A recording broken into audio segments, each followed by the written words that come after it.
एक बात बताता हूं जो आज तक नहीं बताई है किसी को भी। अब वो कर्नल की पोस्ट पर है अजय शर्मा, और फिर सरकार के साथ भी पेपर लीक होने के ऊपर दो दो हाथ। आईसीएस चालू तो हुआ था 11 जून को। 10 जून को हम लोगों ने सब तैयारी कर ली थी, फ्लैग्स लग गए थे, पोस्टर लग गए थे, हमारा सेंटर बन गया था। That was for the first time.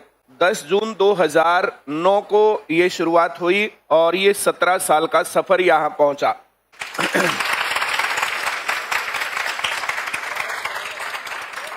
17 साल के इस सफर में सिलेक्शंस हुए, 100% रिजल्ट आए, गारंटेड सरकारी नौकरी चली, बच्चों का लाड प्यार रहा। फिर उसके बाद ब्रांचेज आई, ब्रांचेज का ये विस्तार रहा, और फिर इतने बच्चे होने के बाद फेयर सिलेक्शंस की डिमांड, बिना पर्ची बिना खर्ची, और फिर सरकार के साथ भी पेपर लीक होने के ऊपर दो दो हाथ, और फिर वहां से सरकार का साथ भी दिया क्योंकि बिना पर्ची बिना खर्ची की योजना बचानी थी।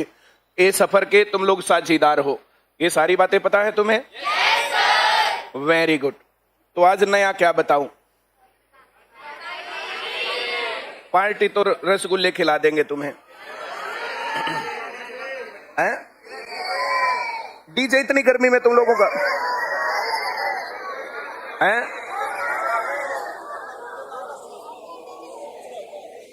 किसे को हो गया तो बाकी तो मजबूत लोग होंगे तो कुछ दिक्कत नहीं है। जो पापा की पड़ी है ना, बेहोश होकर पड़ गई तो दिक्कत हो जाएगी। नहीं है, बहुत ज्यादा गर्मी है। चलो मैं एक बात बताता हूं जो आज तक नहीं बताई है किसी को भी। बताऊं? आपके दोस्त आपको कैसे प्रभावित करते हैं। तो आईसीएस जैसे यहां पर पहुंचा, आईसीएस के यहां पहुंचने में, आईसीएस के बनने में, अब मुझे लग रहा मेरे बाल ज्यादा लंबे हो पीछे नहीं टिक रहे, आगे आ रहे हैं। Very good. बहुत बढ़िया। एक तो अजय शर्मा का मैं थैंक यू बोलूं। उसने मुझे कहा कि सरकारी नौकरी की तैयारी करते हैं, पढ़ करके सरकारी नौकरी लग सकते हैं, और जैसे सब लोग बोलते थे वैसे ही मैंने उसका कई बार मजाक भी उड़ाया, पर उसने कई हफ्ते तक लगातार प्रयास करके मुझे सरकारी नौकरी की तैयारी करने के लिए कन्विंस किया, और वहां से मैंने सरकारी नौकरी की तैयारी शुरू की। अब सरकारी नौकरी की तैयारी शुरुआत में तो मैं एनडीए की तैयारी करने गया था क्योंकि वो एनडीए की तैयारी कर रहा था, लेकिन फिर बाद में मुझे पता चला कि सिविल में भी पढ़ के लग सकते हैं, तो मैंने सीजीएल में अपना जो है कन्वर्ट करवाया और सीजीएल का बैच मैंने लिया। उसने अपने जो है लालच में जो है मेरी तैयारी शुरू करवाई थी कि मुझे भी फायदा होगा, ग्रुप में बैठ के पढ़ लिया करेंगे, पर मैं उसका साथ तो उसमें नहीं दे पाया, लेकिन मैंने जो है तैयारी शुरू वहां से जरूर करी। अब वो कर्नल की पोस्ट पर है अजय शर्मा। तब मैं ज्वाइन करता तो मैं भी कुछ ना कुछ हो ही जाता। ऐसा मेरी बहुत सारी भर्तियां वैकेंसी हुई जो है कंप्लीट हुई थी, नौकरी लगी थी, वहां से बढ़ते बढ़ते यहां तक पहुंच जाता। असिस्टेंट कमांडेंट लगा था मैं सीआरपीएफ में। 2000 वाले पेपर दे करके लगा था। 2001 वाला मेरा बैच होता अगर मैं ज्वाइन करता, तो ज्वाइन नहीं किया था। 2000 वाले एक बैच, उसमें मेरे साथ हुआते हैं, वो 7-8 साल तक जॉब करके आए थे। पहले वो असिस्टेंट कमांडेंट रहे, फिर डिप्टी कमांडेंट रहे, फिर उन्होंने जॉब छोड़ दी विद फैमिली रीजंस। उनके बहुत सारे सर्कल तो वो वही था, उन्होंने जॉब की। तो असिस्टेंट कमांडेंट, फिर डिप्टी कमांडेंट, फिर ट्वाइसी, और उसके बाद कमांडेंट। लास्ट टू लास्ट 2-3 साल पहले हम लोग कश्मीर घूम के आए थे, तो एक कमांडेंट के जो कि वो मेरा साथ हुआ, उसके दोस्त थे, उनके घर वहां जा करके रुके, उनकी लाइफ देखी और सब चीजों को कंपेयर किया। अच्छा एहसास हुआ कि मैंने तुम लोगों को पढ़ाने का डिसीजन लिया। उसमें कहीं पर भी किसी भी जॉब या बाकी चीजों से कम बिल्कुल नहीं हूं मैं कहीं पर भी। मैं जो कह रहा हूं समझ में आ रहा है? तो एक पहला थैंक यू सरकारी नौकरी का रास्ता दिखाने वाले अजय शर्मा को। दूसरा, उसके बारे में मैंने कभी नहीं बोला, उमेश चौधरी था, सहारनपुर से था, दिल्ली रहता था, हमारे बैच में पढ़ता था। वहां बैच में पढ़ने के दौरान दोस्ती हो गई। जब बैच पूरा हुआ तो उसने मुझे प्रेरित किया कि पढ़ा ले। किसी कोचिंग सेंटर में टीचर की जरूरत थी, मैथ टीचर की, और उस उमेश शर्मा ने एक बार नहीं कई बार कहने के बाद फाइनली जो है जो बात थी वो ये थी, जैसे अजय शर्मा ने भी बहुत कई बार कहा और उसने भी कई बार कहा कि अगर तू पढ़ाएगा तो जो सबके डाउट है वे तेरे डाउट बन के क्लियर हो जाएंगे, और अगर तू सिर्फ पढ़ेगा तो सिर्फ तेरे डाउट क्लियर होंगे। और इस लाइन के कारण फिर मैंने पढ़ाना शुरू कर दिया। मैं जो कह रहा हूं समझ में आ रहा है? तो ये दूसरा थैंक यू उमेश चौधरी को। और तीसरा थैंक यू, तब तक मैं पढ़ रहा था, तैयारी कर रहा था, नौकरी लग जाता, यहां तक मैं सोचता था। तो एक कृष्ण माथुर था, वो दोस्त तो मेरे छोटे भाई का था, लेकिन मिलना जुलना ये वो हालचाल लेना और लगभग हम उम्र हम लोग थे। तो फिर उसने कहा कि अगर तुझे पढ़ाना आता है, इस कंपटीशन का स्कोप बहुत है और हम लोग सेंटर खोल ले। सेंटर खोलने का जो मन में आइडिया तो वहीं से था, जो लोग जो है सेंटर ऑनर थे, उनकी लाइफ और उनकी अचीवमेंट्स को देख करके ऐसा फील होता था कि सेंटर खोल ले। लेकिन उस कृष्ण माथुर ने जो है एक सेंटर खोल रखा था कंप्यूटर का, बोला इसके अंदर कर लेते हैं, अगर कुछ आएगा तो ठीक है, नहीं आएगा तो तेरा नुकसान बिल्कुल नहीं है। हमने पहली बार वहां पर सेंटर खोला था, तो उसमें जितना हमारा खर्चा था उससे कुछ ना कुछ ज्यादा ही आ गया था। 2-4-10 हजार रुपए ज्यादा ही हुए थे। उस टाइम पर इतने रुपए भी बहुत होते थे। तो हम लोगों का ये पहला एक्सपीरियंस। जैसे आपके फ्रेंड्स कैसे हैं और कैसे आपकी लाइफ चेंज होती है, ये एक इंपॉर्टेंट बात मैं बताता हूं तुम्हें। आ रहा समझ में? बहुत सारे दोस्त हमारे ऐसे रहे जिनमें बुरी आदतें पड़ी और उन दोस्तों को मैंने छोड़ा। अब ये टोटल डिपेंड तुम्हारे ऊपर करता है, तुम्हारे घर वाले, तुम्हारे टीचर्स, फिर बाकी लेक्चर, ज्ञान, सब बातें तुम लोगों को बहुत सारे लोग बहुत सारी बातें बताते रहते हैं। उसके अंदर तुम्हारा साथ खराब लोगों का रहेगा, तुम गलत डिसीजन लोगे तो फिर मामला बिगड़ जाएगा। साथ अच्छे लोगों का है, अच्छा डिसीजन लोगे फिर तुम्हारा मामला सुधर जाएगा। बिगड़ने वाले भी तुम हो, सुधरने वाले भी तुम हो, इस बात को मैं भी ऐसे समझता था। और जहां जहां मुझे लगता था कि ये मामला गलत है, उन लोगों को मैंने छोड़ा, और जहां जहां लगता था ये मामला सही है, तो दोस्तों की राय मैटर जरूर करती है। इस प्रकार से तुम लोगों को ध्यान देना चाहिए। मैं जो कह रहा हूं समझ में आ रहा है? हम लोगों ने 2008 में सितंबर में सोनीपत में पढ़ाना शुरू किया था सुरेश सर के साथ। तो एक बड़ा थैंक यू सुरेश सर के नाम, क्योंकि उन्होंने शुरुआती पैड दिया, शुरुआती मंच दिया, उनके कारण हमने यहाँ पर शुरुआत की। और फिर पता नहीं क्या रहा क्या नहीं रहा, पर 6-8 महीने की हमारी पार्टनरशिप के बाद हम लोग अलग अलग हो गए। मैं आज भी सुरेश सर की बहुत इज्जत करता हूँ, रिगार्ड करता हूँ। और जो टाइम सुरेश सर के साथ मेरा था, that was best time of my life. हुआ क्या, जैसे पहले तो बचपन में थे, हमें कुछ पता नहीं था, फिर मेरे पिताजी एक्सपायर हो गए, तो सारे घर की जिम्मेदारी, सारी चीजों की जिम्मेदारी मेरे सर पर थी। जिम्मेदारी के साथ रहना और फ्री में रहना, ये बहुत फर्क होता है। तो जिस टाइम पर मैं सुरेश सर के साथ था, उस टाइम पर मैं टोटल फ्री था कि कुछ भी घटना घटी सुरेश सर को बता देंगे, वो अपने आप संभाल लेंगे। और कोई आदमी सर पर है, कोई संभालने वाला है, तो उससे ज्यादा बढ़िया जिंदगी आपकी नहीं हो सकती है। मेरा थोड़ा सा मामला ज्यादा जल्दी बिगड़ा, मेरे पिताजी थोड़ी सी जल्दी एक्सपायर हो गए। उसके बाद सुरेश सर के साथ वो अच्छा टाइम था, लेकिन उस टाइम को भी वो जो है बहुत छोटा ही टाइम था। जिम्मेदारियों में ही लाइफ बहुत ज्यादा चली गई। हर बात के ऊपर जो है बहुत बड़ी जिम्मेदारी रहती है, मैं महसूस करता हूं, और इस कारण से ये सब बातें हैं। मैंने बच्चों को प्रेरित किया कि तुम्हें आवाज उठानी चाहिए। मैंने बच्चों को प्रेरित किया तुम्हें हमारा साथ देना चाहिए। मैंने बच्चों को प्रेरित किया कि तुम लोगों को सरकार के खिलाफ भी खड़ा होना चाहिए, और वहां से बने आईसीएस के चीते। ये सफर यहां तक आया तो बबीता मैम ने बहुत सारा टाइम इसमें सेक्रीफाइस किया, हमारे बच्चों का बहुत सारा टाइम इसमें गया, फैमिली का बहुत सारा टाइम जो हम फैमिली को दे सकते थे वो इसमें गया। पूरा दिन पढ़ाया, पूरी रात पढ़े, पूरा दिन पढ़ाया, पूरी रात पढ़े। वहां से ये सफर चल के और यहाँ तक पहुंचा। तो बहुत सारे लोग बीच में चले भी गए, उनके अब नाम भी याद नहीं है हमें। बहुत सारे लोगों ने अच्छे इरादे के साथ ज्वाइन किया, बहुत सारे लोगों ने गलत इरादों के साथ ज्वाइन किया, बहुत सारे लोगों ने अच्छा काम भी किया, बहुत सारे लोगों ने खराब काम भी किया, और यहां तक ये सफर पहुंचा। लेकिन स्टूडेंट्स का साथ, प्यार, सहयोग, विश्वास ये लगातार बना रहा, और लगातार इसलिए आगे बढ़ते रहे। 2024 के चुनाव में मैं ये समझता हूं कि सरकार इधर से उधर जाने में आईसीएस का बड़ा योगदान है, और इस बात को सभी लोग मानते हैं। 2019 से और 24 के बीच में हम लोग बात करें तो हमारे युवाओं का बड़ा योगदान है फेयर सिलेक्शंस करवाने में। हम लोग उससे पहले की बात करें तो ये बिना पर्ची बिना खर्ची, तो बहुत सारे टीवी शो, बहुत सारे सरकारी कार्यक्रम, तो बिना पर्ची बिना खर्ची सरकार के दिमाग तक डालना और फिर उसको सही करवाना, तो ये बच्चों का बहुत साथ था। और 2009 से 2014 अगर बच्चों का साथ ना रहा होता तो ये मुकाम हासिल कर पाना बिल्कुल मुश्किल था। 2014 में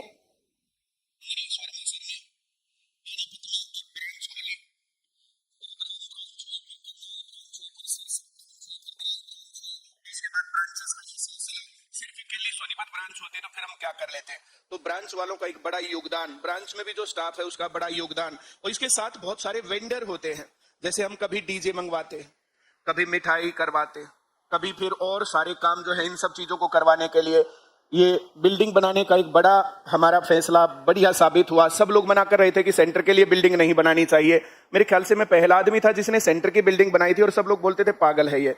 नरेश वर्मा मेरे दोस्त है, तब तो आर्किटेक्ट थे। हम हमेशा उनके पास जा करके बोलते थे कि भाई तू ऐसे कर दे। बोला ठीक है ऐसे करवा लो, पर इसका ये फायदा ये नुकसान। नरेश वर्मा पहले आदमी है जिन्होंने हमें बताया कि तुम्हें पढ़ाना तो ठीक है आता है, पर तुम हर फील्ड के एक्सपर्ट नहीं हो। वरना हम ये सोचते थे हम पढ़े लिखे इतने बच्चों को पढ़ाते, इतने बच्चों को नौकरी लगवाते, हम बड़े समझदार आदमी हैं। पर मास्टर बेसिकली समझदार नहीं होता, वो बहुत सारी चूक भी करता रहता है। उसका ध्यान 24 घंटे दिन रात 24 घंटे हमारा ध्यान एक ही बात पर रहता है कि पेपर में क्या आएगा और हम बच्चों को ये कैसे समझा दें और बच्चे कैसे प्रैक्टिस कर ले। इस प्रकार का बिहेवियर तुम लोगों को लगातार महसूस भी होता होगा कि अलग अलग चीजों के लिए अलग अलग एफर्ट लगातार हम लोग करते रहते हैं। शुरुआत में 3 महीने की तैयारी, सरकारी नौकरी तुम्हारी। फिर कंपटीशन थोड़ा सा बढ़ा, कुछ ज्यादा लोग पढ़ने लग गए तो 6 महीने की तैयारी, सरकारी नौकरी तुम्हारी। हम 6 महीने का एडमिशन देते थे और 6 महीने की पढ़ाई में सिलेक्शन हो जाता था। 2 बार कोर्स तब कंप्लीट हो जाता था, 3 महीने में एक बार, 3 महीने में एक बार। फिर थोड़ा सा कंपटीशन और बढ़ा, फिर साल भर की तैयारी की बात आई। आज हम बात करें तो कहां है प्राइवेट सेक्टर में स्कोप, आज हम बात करें तो कहां है व्यापार का स्कोप एक आम आदमी के लिए। आम आदमी के मुद्दों को ना मीडिया उठाता, ना सरकार, ना पक्ष और ना विपक्ष। कुछ दिन पहले तुम लोगों ने एक विपक्ष के नेता का मामला वीडियो देखा होगा कि कैसे फोन करके भी व्हाट्सएप किया है इसको HKRN में लगवा देना। गेस्ट टीचर्स लगना, तो गेस्ट टीचर लगने में कोई भी क्राइटेरिया फॉलो नहीं होता। एडहॉक पर लगाना तो उसमें कोई भी क्राइटेरिया फॉलो नहीं होता। ये अलग अलग तरीके से नौकरी पर लगाना होता है। टीचिंग के फील्ड में बिना किसी भी प्रॉपर प्रोसीजर को फॉलो किए गेस्ट टीचर्स, एडहॉक पर टीचर्स, HKRN के थ्रू टीचर्स कम सैलरी पर लगा लिए जाते हैं और बाद में पॉलिटिक्स के चक्कर में उनको पक्का कर देते हैं। ये खिलवाड़ बहुत ज्यादा है। अभी कुछ दिन पहले कुछ अधिकारी हमारे पास आए थे, उन लोगों ने बताया कि 50% से ज्यादा ठेकाकरण है पुलिस में भी। पुलिस के अधिकारी, जितने ड्राइवर हैं सब HKRN, जितने होमगार्ड हैं ये अलग तरीके से, और कई और सर्विसेज भी बताई थी उन्होंने। सारी बातें मुझे अभी याद नहीं है। कुछ लोग परमानेंट लगाए जाते हैं, वरना बहुत सारे लोग इस तरीके से भी लगाए जा रहे हैं। तो इन सब चीजों के ऊपर मुझे लगता है एक उचित समय है, हम लोगों को थोड़ी सी आवाज उठानी चाहिए। आगे भी हमें इन चीजों के ऊपर खड़ा होकर के बात करनी चाहिए। बीच में कई बार हमारे संघर्ष रहे सरकार के साथ भी। मेरे और बबीता मैम के खिलाफ केस हुए, मेरे खिलाफ तो कई केस हुए, मैंने 1-2 बार गिरफ्तारी भी दे रखी है। अभी रिसेंट का जो ये मामला, जब टीचर्स को कौड़ी का कहा गया तो बबीता मैम ने कहा कि अगर टीचर्स कौड़ी के हैं तो ये अंजना ओम कश्यप जैसे पत्रकार फूटी कौड़ी के हैं। उसी बात के ऊपर केस हो गया, और केस होने से हम डर थोड़ी रहे हैं।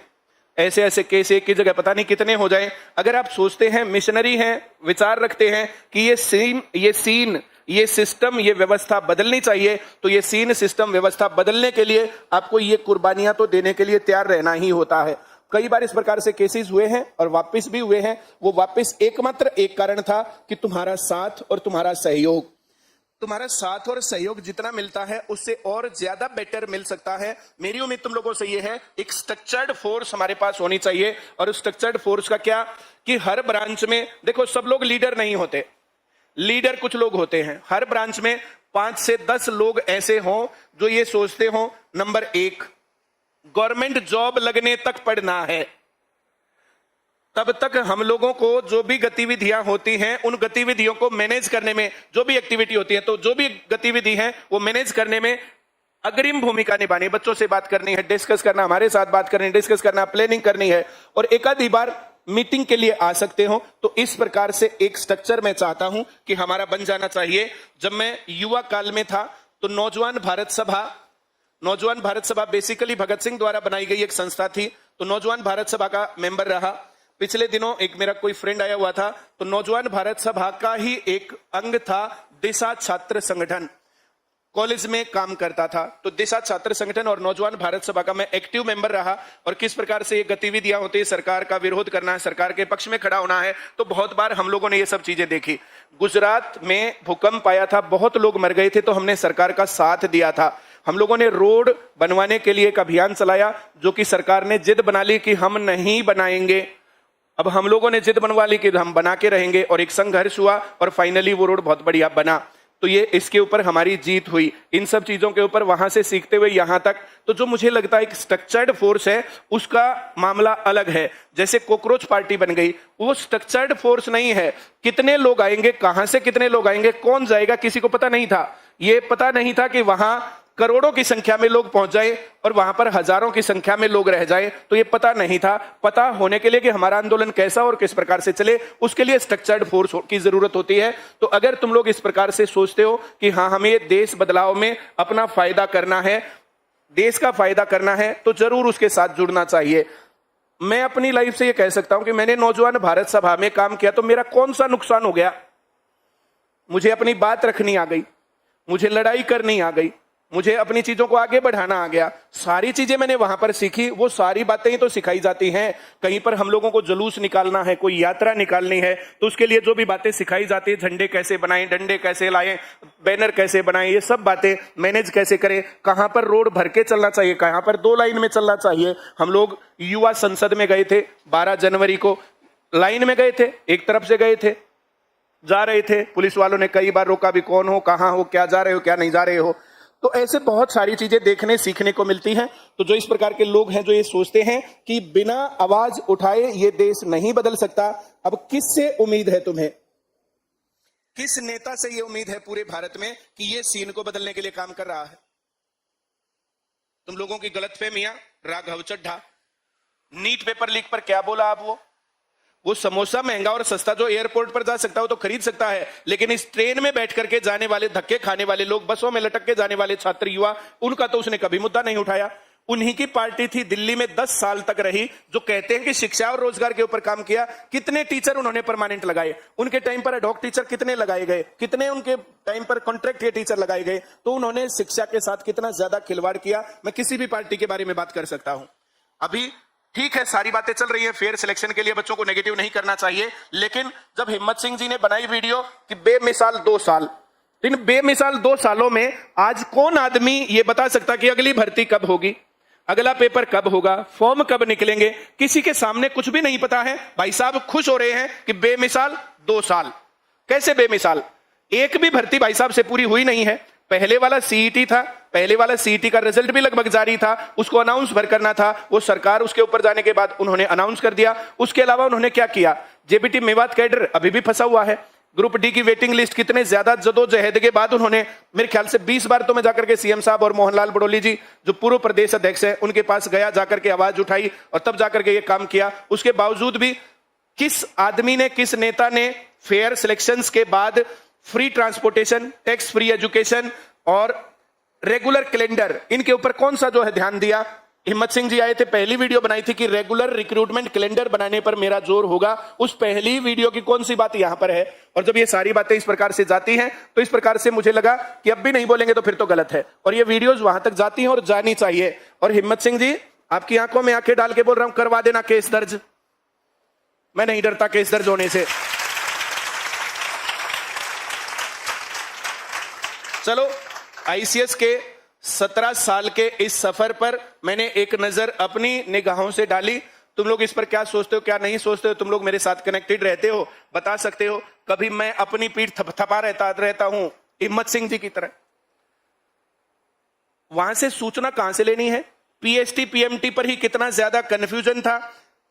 ये एक और कहानी, बायोमेट्रिक। जैसे बायोमेट्रिक क्या होती है? बहुत सारे लोगों ने पूछा मेरे से बायोमेट्रिक क्या है। तो बायोमेट्रिक क्या है कि ये निकिता है, इसी का पेपर है, यही पेपर देने गई है, तो इसके अंगूठे वहां पर लगेंगे पेपर में। बायोमेट्रिक भाई यही है। अब वो अपनी जगह, वो अपनी जगह, सब अपना अपना। बायोमेट्रिक पेपर के दौरान होता, कहीं फर्जी कैंडिडेट तो नहीं है। हिम्मत सिंह जी की ही व्यवस्था फेल हुई और बहुत सारे सेंटर्स में बायोमेट्रिक नहीं हो पाई, और वो बायोमेट्रिक अब भी पेंडिंग है। और जिन जिन की पेंडिंग है उनके पास प्रॉपर सूचना हिम्मत सिंह जी ने कहां और कैसे दी, मुझे बता दो जरा। खामखाई अपनी पीठ थपथपाने से क्या फायदा है? मैंने तुमसे फीस ले रखी है, तुम्हारा टाइम ले रखा है, तुम्हारे बीच में खड़ा होकर के बातें करता हूं, तुम सब लोगों को अपना नंबर दे रखा है। कोई आदमी वहां पर कभी नंबर जारी भी करते हैं तो कितने दिन उठता है, कितनी सूचना मिलती है, ये सब बातें तुम्हारे सामने ज्यादा है। तो हिम्मत सिंह जी, आपको काम में सुधार करने की जरूरत है और ट्रांसपेरेंसी लाने की जरूरत है। एक एक बात पता होनी चाहिए हिम्मत सिंह जी कि फरवरी में निकलेंगे पेपर, ताकि सब लोग तैयार रहे पढ़ने के लिए। हिम्मत सिंह जी, ये पता होना चाहिए जुलाई में पेपर होगा, ताकि सब लोग तैयार रहे। इतनी भयंकर गर्मी में पिछली भर्ती के दौरान बीच में दोपहर में भगाया था, जब मैंने आवाज उठाई थी तब उन्होंने पूछा और ये सुबह और शाम वाला वो किया, वरना दोपहर में वहां पर जाकर के खड़े मिलते। आधे से ज्यादा बच्चे तो फिजिकल इसलिए नहीं कर पाते क्योंकि इतनी ज्यादा गर्मी में उन्हें भागने की आदत नहीं है। और मैंने कितने बच्चों को कहा कि इनका कुछ पता नहीं है, तुम लोग दोपहर में भी भागना, और कितने लोगों ने दोपहर में भागने की भी प्रैक्टिस की है। तो ये सब बातें अब बच्चों ने वहां पर उनसे पूछा भर्ती, तो कहा है कि अक्टूबर में भर्ती पूरी हो सकती है, ये तुम्हारे काम की बात है। अब जिन लोगों का पीएमटी हो गया, पीएसटी हो जाएगा, तो पढ़ाई मत छोड़ना। कुछ लोग क्या करते हैं कि इस दौर में पढ़ाई छोड़ के बैठ जाते हैं। अब की बार टेस्ट में 10 गुना ज्यादा लोग बैठेंगे। 10 गुना ज्यादा लोग बैठने का मतलब क्या है कि 9 गुना पीएसटी पीएमटी सब करने के बाद, पेपर में बैठने के बाद रह जाएंगे। तो तुम रहने वालों में ना हो, करने वालों में हो। इसलिए जो यहां पर टेस्ट हो रहा है उस टेस्ट में अपनी रैंकिंग देख लो। 3000 लोगों ने टेस्ट दिया और तुम ऊपर के 300 में हो, तो तुम 10% में आ रहे हो। 3000 लोगों ने टेस्ट दिया और तुम उसमें नहीं हो, तो फिर तुम रह जाओगे। 4000 लोगों ने टेस्ट दिया तो तुम्हारा टॉप 400 में आना चाहिए रैंक, और नहीं तो फिर तुम्हें किताब भरने की जरूरत है। अब मैंने 10 रुपए किसी भी चीज की तैयारी में लगते हैं, मैंने किताब भरने का जो तरीका बताया उसको जिसने फॉलो किया, किसके पूरे नंबर नहीं आते, और जिसको पूरे नंबर लेने हैं उसको इस तरीके से पढ़ना है।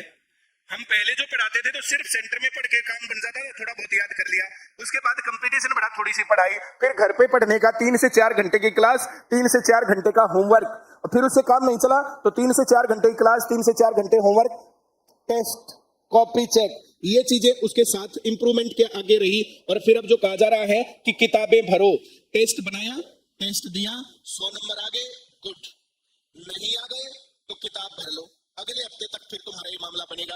मान लिया 1-2 महीने तक तुमने बेसिक और न्यू जर्नल 100 नंबर के करने लग गए, तो एक्यूरेसी का पार्ट तो सुधर गया तुम्हारा। उसके बाद नॉलेज और स्पीड की बात है। फिर एक-एक चैप्टर तुम्हें ओल्ड जर्नल के करने हैं। जिन्होंने ये पहले वाला काम पूरा कर लिया वो एक-एक चैप्टर वाइज लाल किताब का पहला चैप्टर किया, टेस्ट दिया, पूरे नंबर आ गए, ठीक, नहीं आ गए तो एक बार फिर चैप्टर किया, फिर टेस्ट दिया, फिर पूरे नंबर आ गए तो ठीक। तो हर एक आदमी अपनी कमी के ऊपर काम कर सकता है। और कहीं पर ऐप में या कहीं पर कोई गड़बड़ लगती है तो ऐप टीम है, उनको बताओ, उनके बताने के बाद वो काम नहीं करते हैं तो मुझे बता दो। तुम सीधा मुझे बताओगे तो फिर ऐप टीम किस लिए है? ऐप टीम को बताओ, वो काम करेंगे, और जो नहीं करता है तो वो मेरे को बताओ। इस तरीके से ऐप में भी इंप्रूवमेंट होगा, पढ़ाई में भी होगा, तुम्हारे में भी होगा, और तुम्हारी नौकरी भी लगेगी। पेपर कहीं पर एसएससी का मामला देखें, गड़बड़ हो रही है, तो आप अगर 20 नंबर मैथ के ले गए, 20 नंबर रीजनिंग के ले गए, 20 नंबर हिंदी के ले गए 80 में से एसएससी जीडी में, तो जीके में 80% तुमने लिए, तो 20 में से 16-17, तो ये 80 में से 77, 76, 75, इतने पे सिलेक्शन कैसे नहीं होगा? कोई भी आदमी 420 करने के बावजूद भी तुम्हें बीट नहीं कर पाएगा। इस तरीके की तैयारी तुम्हें करनी चाहिए। पहला फोकस मैथ, फिर रीजनिंग। ये होने के बाद पर वीक एक-एक टेस्ट देते जाओ, 100 नंबर तुम्हारे आ ही रहे हैं, वो रिवीजन हो ही रहा है, 2-2 कर लेना। जो बाकी टाइम बचा उसमें history, political, economics, geography, science number wise करनी है। ये होने के बाद हिंदी, और ये होने के बाद थोड़ा बहुत हिंदी, ये होने के बाद हरियाणा जीके करने में कितना धन लगना है, इतनी सब बातें, ये है प्रॉपर तैयारी तुम्हारी। हरियाणा जीके तुमने कर लिया, नेशनल जीके तुमने कर लिया, हिंदी इंग्लिश तुमने कर ली, मैथ और रीजनिंग तुमने कर ली, कंप्यूटर तुमने कर लिया। पूरे देश का कोई भी नॉन टेक्निकल एग्जाम है, तुम वो पेपर पास करने की स्थिति में हो। जहां फेयर सिलेक्शन होगा वहां कट ऑफ लिस्ट नीचे आ जाएगी, जहां फेयर सिलेक्शन नहीं है तो कट ऑफ लिस्ट थोड़ी सी ऊपर है। जो हमारा देश है, जिस प्रकार का हमारा स्ट्रक्चर है, उसमें हम क्या कर सकते हैं, तो मैंने ये बात बताई कि अपनी तैयारी बहुत मजबूत रखनी है। अगली भर्ती जब भी हो तो उसमें सिलेक्शन लेना है, और कभी कभार जब तुम्हें बताया जाए कि आज तुम्हें इस बात के ऊपर आवाज उठाने की जरूरत है तो वो आवाज उठाओ। और जो भी वीडियोस इस प्रकार से हम लगाते हैं स्टेटस के ऊपर, पहला साथ देने का काम होता है, उस पे स्टेटस पे उन वीडियोस को शेयर कर दिया करो। वो स्टेटस से ही शेयर हो जाती है, उसके लिए कुछ भी नहीं करना। मेरा जो स्टेटस है उसके ऊपर रीशेयर का बटन होता है, रीशेयर, और ऊपर जाकर के उधर वो भी देख लिया करो, स्पीकर रहता है, स्पीकर पर अगर ऐसा है तो फिर आवाज नहीं आएगी, उसके ऊपर एक बार क्लिक करोगे तो फिर वो सही हो जाएगा। आवाज के साथ वीडियो शेयर, जो वीडियो तुम्हें अच्छी लगती है और जो तुम्हें लगता है कि ये बात लोगों को पता होनी चाहिए, उसको शेयर कर दिया करो। ये शेयर करना पहला साथ देना है। फिर कभी कभार ये यात्रा, हर एक चीज का एक टारगेट होता है, यात्रा निकालने का भी एक टारगेट होता है, तो ये यात्रा निकाली, उससे ये दिखता कि हाँ क्या मामला है इनका, ये सोए नहीं है, अभी आवाज उठा सकते हैं, वो सब बातें। तो कभी कभार साल 6 महीने में 2, 3, 1 ये यात्रा निकलते तो उसमें साथ देना चाहिए। और कभी कोई जरूरत होगी तो मैं जरूर तुम्हें बता दूंगा, हाँ या ना? तुम लोग चाहते हो टैक्स फ्री एजुकेशन हो? उसके बारे में देखो, मैंने बहुत पहले बोला था कि मुझे इलेक्शन नहीं लड़ना। मेरी बात सही है वो गलत हो गई? कई साल पुरानी वीडियो है। तो यात्रा निकालेंगे, चाहे मुझे यात्रा निकालनी पड़े। लेकिन टैक्स फ्री एजुकेशन नहीं होगा तो हम लोग सड़कों पर उतरेंगे, ये जो बात है। तो इस प्रकार की चीजें, फ्री बस पास, रेगुलर कैलेंडर, कितनी बार सीएम साहब को बोल लिया, कितनी बार मंत्रियों को बोल लिया, कितनी बार यहाँ के विधायकों को, बीजेपी के अध्यक्ष को, बाकी लोगों को, जसवीर दोदवा जी के सामने कितनी बार बातें हुई, वहां तक बातें पहुंची, लेकिन कितना असर पड़ा? जो तुम्हारे मुद्दे हैं वे उनके मुद्दे नहीं है, तुम्हारी गरीबी से उनको कोई लेना देना नहीं है, उनको ये शिक्षा लेना, ये जो पढ़ाई हो रही है पढ़ाई होना, सर्विस दिखती है और इसके ऊपर 18% टैक्स लग रहा है। तो इन सब बातों के ऊपर हम कई बार हम बात कर चुके हैं, कई बार हम डिस्कस कर चुके हैं, तो इतनी बातें हम तुम्हें कह रहे हैं। बात समझ में आ रही है? और जितने इस काम के ऊपर मैंने बोला, अब भी किसी के मन में शक है तो भाई साहब फिर माफ करना, और हम अनुमान नहीं है, छाती पाड़ के दिखा देंगे। इतने दिनों में 17 साल के इस इतिहास में मैं जाकर के पद के लिए लाइन में नहीं खड़ा हुआ। जब सोनीपत में सीएम साहब आते हैं उस टाइम पर मैं अपनी क्लास में खड़ा होकर के यहां बात कर रहा होता हूं, पढ़ा रहा होता हूं, मैं उनके चक्करों में नहीं जाता। और जब मैं गया हूं तो जब मिलने का टाइम मिला, जब उन्होंने मेरी सुनी है या वहां बुला करके नहीं सुनी है, मैं हमेशा तब गया हूं। किसी भी कार्यक्रमों का हिस्सा, पॉलिटिकल कार्यक्रमों का हिस्सा मैं नहीं रहता हूं। मुझे वहां जाकर के हाजिरी लगा करके कोई पोस्ट लेनी हो तो मिल सकती है, बड़ी इजीली मिल सकती है, नहीं चाहिए। मैं यहां पढ़ाता हुआ अच्छा हूं, मैं यहां टीचर अच्छा हूं, और जो बातें मैंने तब से आज तक बोली, कहां मेरी बातों में कंट्राडिक्शन है? जिस टाइम पर जरूरत थी हमने सरकार के खिलाफ बोला, जब जरूरत थी तब साथ भी दिया, लेकिन आज जब हमारी नहीं सुनी जा रही है तो हम क्या करेंगे? रेगुलर कैलेंडर क्यों नहीं हुआ? सवाल है। टैक्स फ्री एजुकेशन क्यों नहीं होनी चाहिए? सवाल है। जो आदमी गरीब है उनके लिए फ्री बस पास क्यों नहीं होना चाहिए? ये स्टूडेंट नहीं है, ये सर्विस प्रोवाइडर, सर्विस लेने वाले लोग हैं। ये सही कहानी है। एजुकेशन को सर्विस मानने वाला देश कैसे वे सुगुरु बनेगा? बड़ी कहानी ये है। स्कूलों का हाल यहां क्या है, हॉस्पिटल्स का हाल यहां पर क्या है, पब्लिक ट्रांसपोर्टेशन का हाल यहां पर क्या है, किन्हीं बातों के ऊपर कितना ही बोला जा सकता है। हर टाइम पर नेगेटिव करना मेरी आदत नहीं है। इस पूरे सीन के अंदर अगर पिक्चर बदलनी है तो एक अपनी जिंदगी की मैंने बदली है, वही तुम्हें सलाह दे रहा हूं। मेहनत है, एकमात्र मेहनत। बबीता मैम ने पूरा दिन क्लास और पूरा रात नोट्स बना करके अगले दिन फिर पूरी क्लास। जो बबीता मैम की आवाज थी ना, वो आवाज अब ओरिजिनल है ही नहीं। यहां क्लास में बोल बोल करके पूरा दिन पढ़ा करके। सुनील सर के पुराने फोटो तुम लोगों ने देखे होंगे, कभी जवान हुआ करते थे, यहां पढ़ा करके सारे बाल उड़े हैं, ये रहे। अब हमारी नई टीम, पवन सर हैं, अमित सर हैं, गौरव सर हैं, प्रीति मैडम हैं। प्रीति भी 58 मेरा रह गया। असल में जब भी टीचर्स मीट होती तो प्रीति यहां से गायब मिलती है। पूछेंगे कहां थी, बोला मेरी ननंद की टांग टूट गई थी। अगली बार फिर इकट्ठे होंगे, क्या होया? बोला मेरी भाभी रे पटका पड़ गई थी। सारी ननंदर भाभी इसीलिए रही है, तो हमने तो हल्ला चरपचर होकर पड़ती रहे सारी आन। तू अपने ऊपर परछावा मत पड़न देना, कदे कदे ऊपर तो चाल तड़ है। चलो और कुछ? पार्टी तो मैंने बता दिया, रसगुल्ले खिलाएंगे। इतनी गर्मी में देखो खड़े खड़े पसीने आ रहे हैं। डीजे हमने तुम्हारे जितना पागल थोड़ा ही हो। हाँ, किसी को चक्कर आ गए तो फिर या उसके हाथ पैर मलते रहो। डीजे का काम होता है सितंबर, अक्टूबर, नवंबर, दिसंबर, जनवरी, फरवरी, मार्च, 7 महीने। उसमें कभी लगवा लो, हमें कोई दिक्कत नहीं। पर जो ये अप्रैल चालू होता है, मई, जून, जुलाई, अगस्त, यहां नहीं। यहां इतनी गर्मी में खाम कहीं किसी को दौरा पड़ गया तो। चलिए, बहुत बहुत धन्यवाद, बहुत बहुत आभार।